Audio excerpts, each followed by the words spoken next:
Hey everybody, welcome back. My name is Abby and I'm with Fitness is Medicine. I'm going to give you another workout you can do in your home today.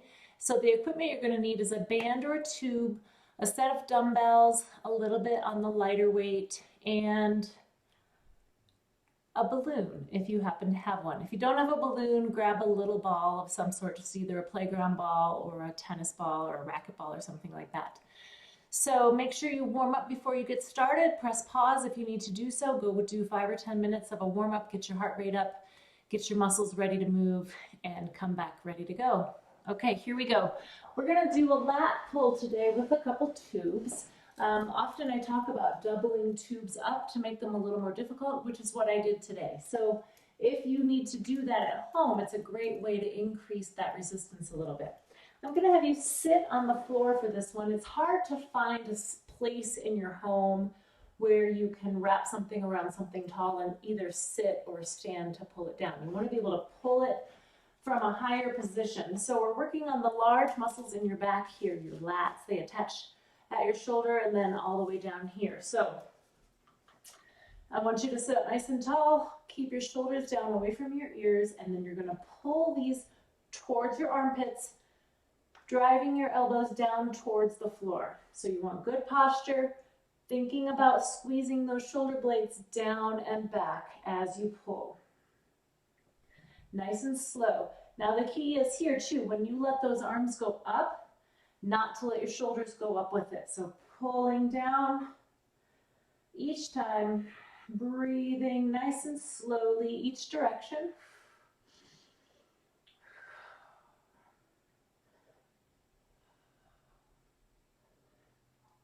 All right, let's do one more.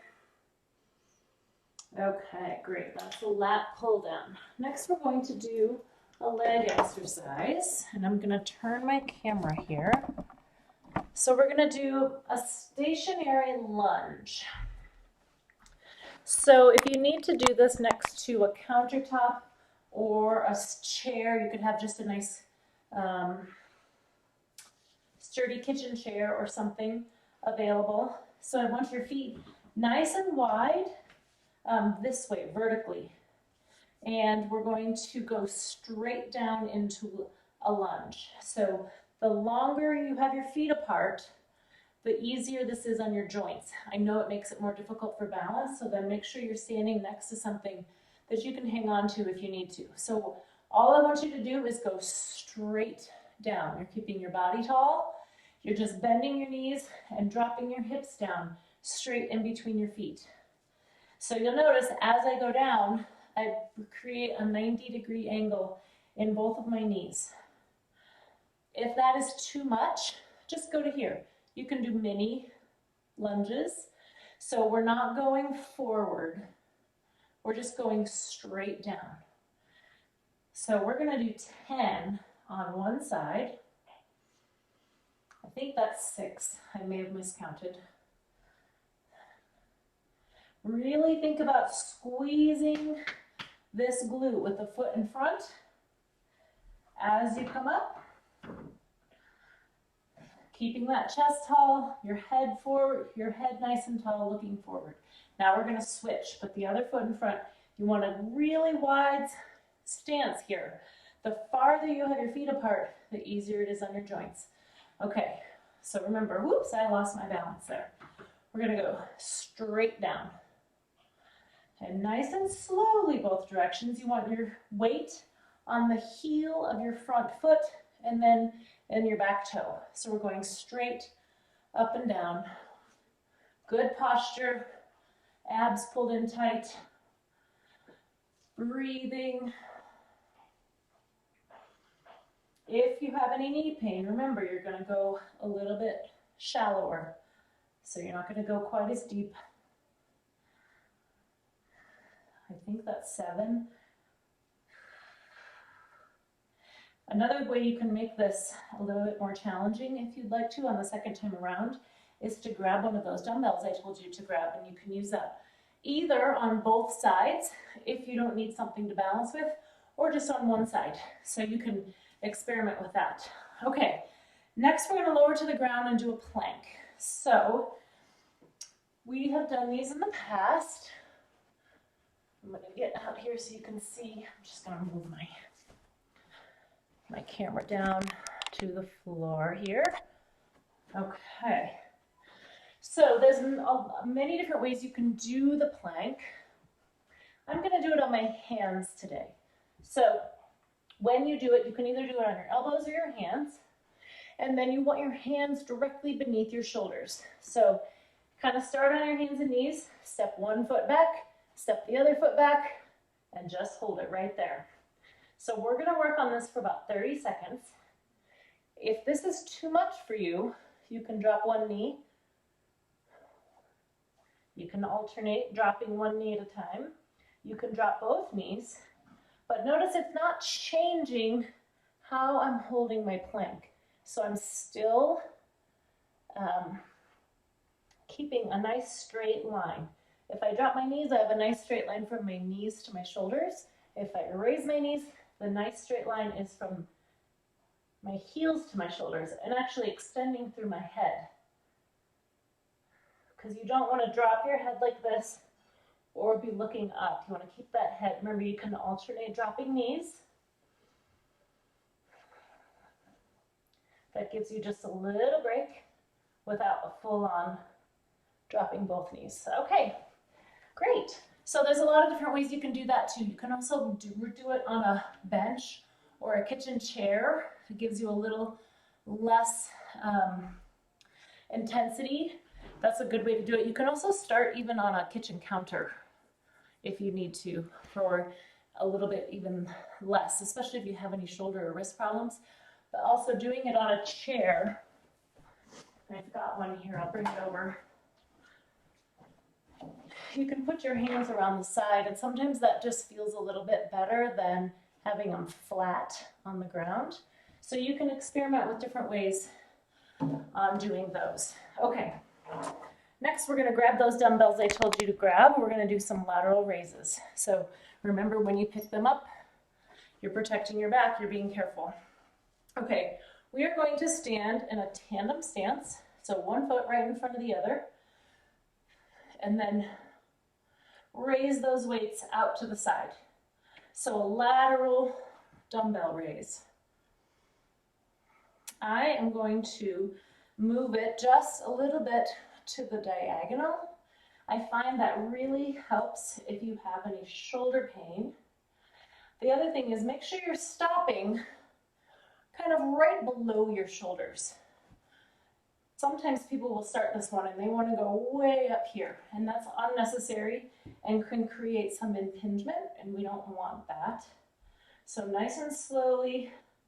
You can also bend your elbows just a little and raise them like this. So that's shortening that lever, giving your shoulder a little bit of assistance. So you can decide which works best for you here. No matter what you do, try to hold that tandem stance. Keep your posture nice and tall. Keep your shoulders down away from your ears and go nice and slowly. Make those shoulder muscles work. If you've decided that you've grabbed too heavy of dumbbells, it's okay to switch them out. If you don't have dumbbells, soup cans or water bottles also work really well. Okay. Lateral raises. Next, we're going to sit down in a chair and do some double knee lifts. So I'm going to show you here. I've got a nice sturdy chair. I'm going to turn to the side just a little. So I like to put my hands right underneath my thighs. It's the easiest way to do this. I might need to do this on this bench. I'm kind of sliding here. Okay, so all you're going to do is lift your feet up off the ground. It's easier than it sounds, or it's not as easy as it sounds. And what you want to do, I tell people to sort of crunch towards their legs. You don't want to rock back. We're using momentum and we're using other muscles there. We're really focusing on your abs here. I'm going to do it from this bench because that chair is I'm sliding back on it a little bit. So from this bench, slowly lift up your feet off the ground. So notice my upper body is not moving. If anything, I'm almost crunching towards my knees, not backwards. So I'm crunching towards my knees just a little. Really focus on trying to get both feet up off the ground at the same time. It's pretty common for somebody to lift one and then the other. And if you do that, see if you can alternate. If you really can't do it without lifting one and then the other, see if you can alternate which one you lift up. But nice and slowly.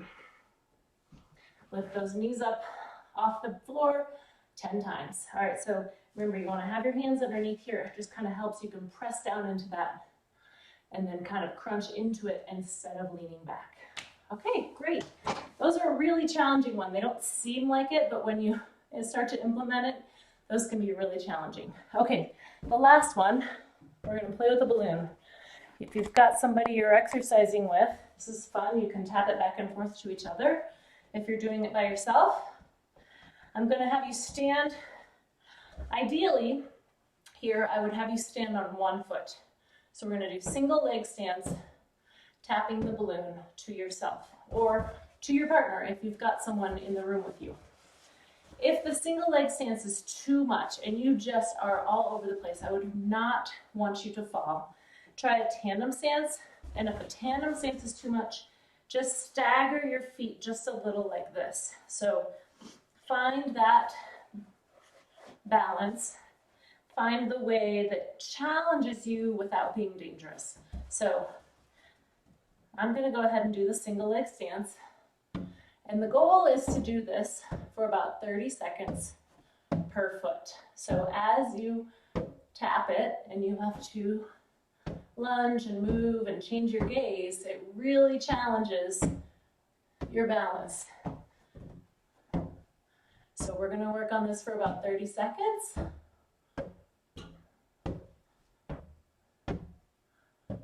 The fun thing about a balloon is it really changes it up and makes it fun without worrying about hurting anything in your house. Okay, I'm going to switch feet. So try your other foot. If you're doing a tandem stance, put the other foot in front. If you're doing that staggered stance, put your other foot in front. And the other thing is, if that is all still too hard, just stand however you need to and bounce the balloon back and forth. It's still going to challenge your proprioception and your balance and your lunging and your moving. So whatever is the challenge for you that is safe is what I want you to try here.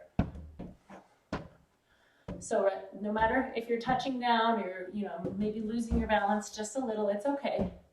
Keep working on one side for 30 seconds. This is really fun to do with a partner. I do it in my gym a lot with partners, and it's really fun. So challenge yourself in an appropriate manner that is safe for you. All right, go ahead and do those again. If you'd like to add to the challenge, go press pause, go do 5 minutes of cardio, come back and do them again. Like I say, the second time through is typically easier because your body knows what to expect. The third time through it might be a little more difficult, but you're working, you're building muscle, and you're moving. So keep up the great work, and I'll see you next time. Keep moving, everybody. Thank you.